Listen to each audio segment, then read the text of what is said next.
The other side of midnight. Midnight never arrived all at once in Leora's life. It seeped in gradually, through the quiet ticking of the kitchen clock, the distant sigh of passing cars, the way the world softened when everyone else seemed to be asleep. She had come to love this hour not because it was lonely, but because it was honest. On the other side of midnight, nothing pretended to be more than it was.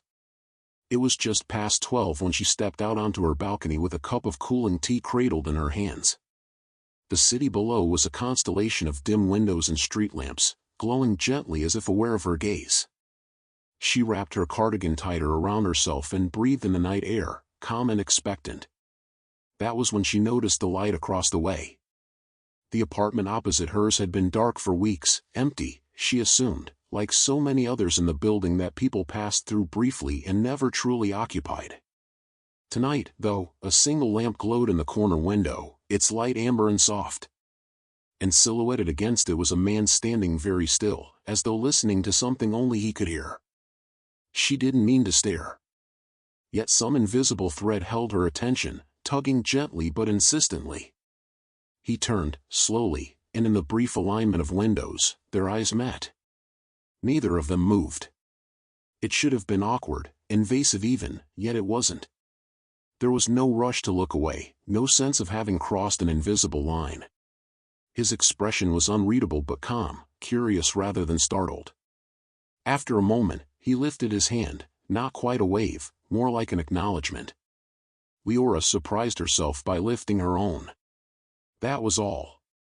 The lamp dimmed shortly after, and she went to bed thinking she would forget the moment by morning.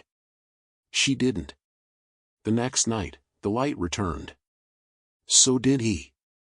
Over the days that followed, a quiet ritual formed without a single word spoken. They appeared around the same time, meeting across the narrow gap of air and brick. Sometimes he stood by the window, sometimes he sat with a book she could never quite make out. Once, she thought she heard music drifting faintly from his side, something slow and piano-heavy, the kind of melody that felt like a memory. She began to linger longer on her balcony. She brushed her hair before stepping out. She told herself it meant nothing, and yet her heart learned the timing of his presence with unreasonable devotion. On the fourth night, he held up a notebook. He opened it toward the glass. Written in dark, slightly slanted handwriting was a single sentence. Insomnia, or intention? She laughed softly, the sound dissolving into the night. After a moment's hesitation, she fetched a pen and wrote on the back of an unopened envelope. A little of both. Thus began their conversations, notes held up to windows, pages torn free and lifted like small flags of honesty. They spoke of harmless things at first. Favorite midnight snacks. Books they couldn't reread because they hurt too much. The strange intimacy of cities after dark. The way time behaved differently when no one was watching. They learned each other's names slowly, deliberately, as though rushing might break whatever fragile spell had formed between them. His name was Arden. He had a gentleness that reached her even through glass and distance. When he smiled, it was never careless. It seemed earned, thoughtful. He listened with his eyes, read her words as if they mattered, as if she mattered. One night, when the moon was thin and bright as a blade, Arden held up a page longer than usual. I think some people only meet on the other side of midnight, it read. When they're most themselves. The truth of it settled deep inside her. They talked about past loves without details, about choices that still echoed. Leora confessed that daylight made her braver than she felt, that she often performed a version of herself the world expected. Arden admitted he had moved to the city to disappear for a while, only to discover solitude was louder than he anticipated. There was a longing in their exchanges, unspoken yet unmistakable. It hovered in the pauses between notes, in the way they lingered before retreating indoors. It wasn't urgency, it was patience, charged with awareness. Then came the question. He wrote it carefully, as though each word carried weight.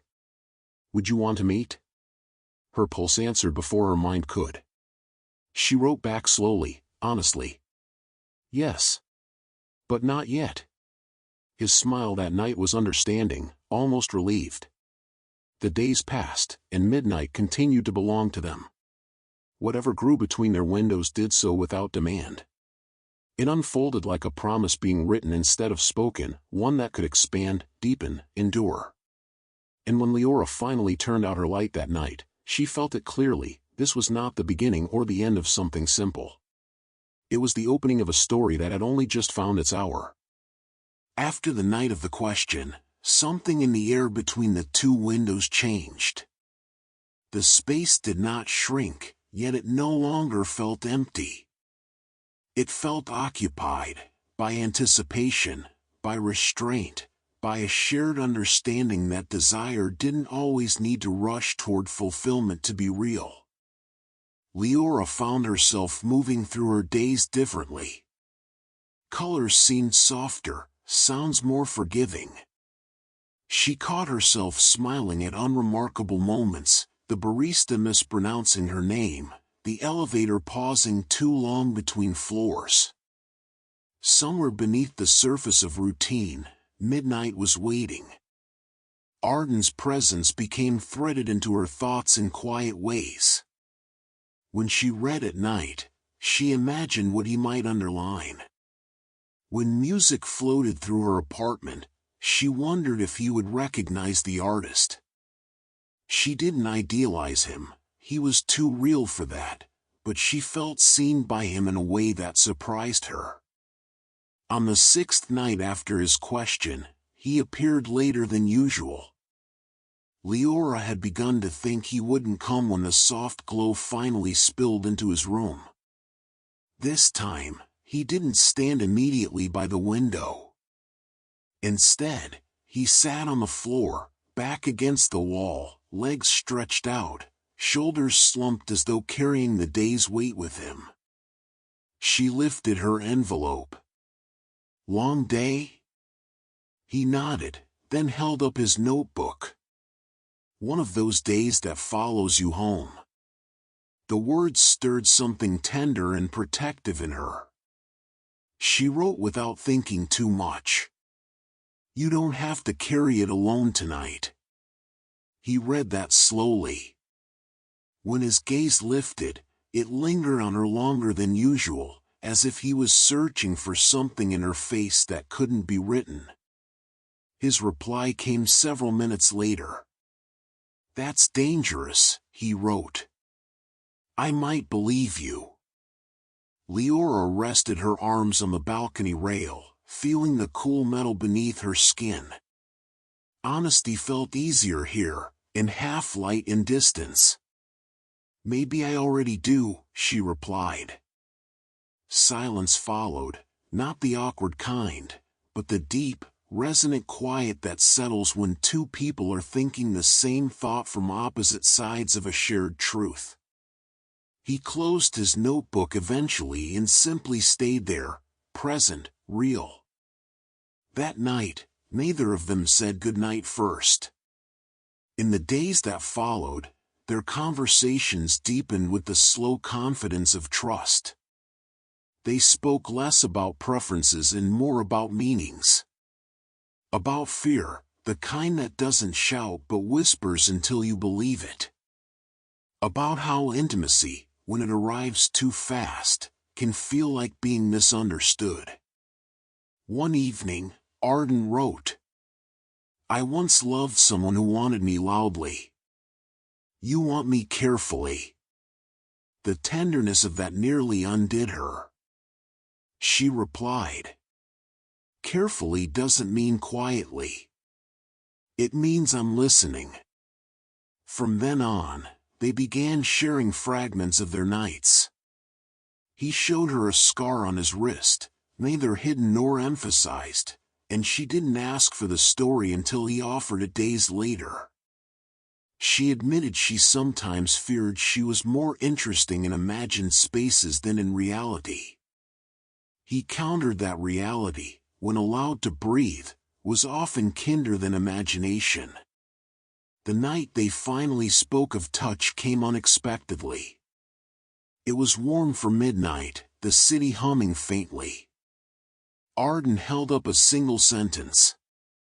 "Do you ever wonder what this would feel like if it weren't glass between us?" Leora's breath caught, not from the question but from the respect embedded in it. He wasn't asking for more, he was acknowledging the possibility. She wrote slowly, her handwriting less steady than usual. Yes. After a pause, she added. But I don't want it rushed. I want it remembered. He placed his hand against the window then, not pressing, not dramatic. Just resting there, palm open, human. The gesture felt intimate in a way that startled her. She mirrored it from her side, glass cool beneath her skin. For a moment, no, for a lifetime measured in seconds, they stayed like that. No words. No promises. Just shared intention. When he finally pulled back, his note was simple. Then we will remember it properly. Leora went to bed that night with the certainty that whatever lay ahead would not be consumed quickly. This was not a flame meant to burn itself out by morning. It was an ember, patient, enduring, capable of becoming something vast. And somewhere beyond the ticking clock, midnight stretched open, waiting for them to step across together, when the time was right.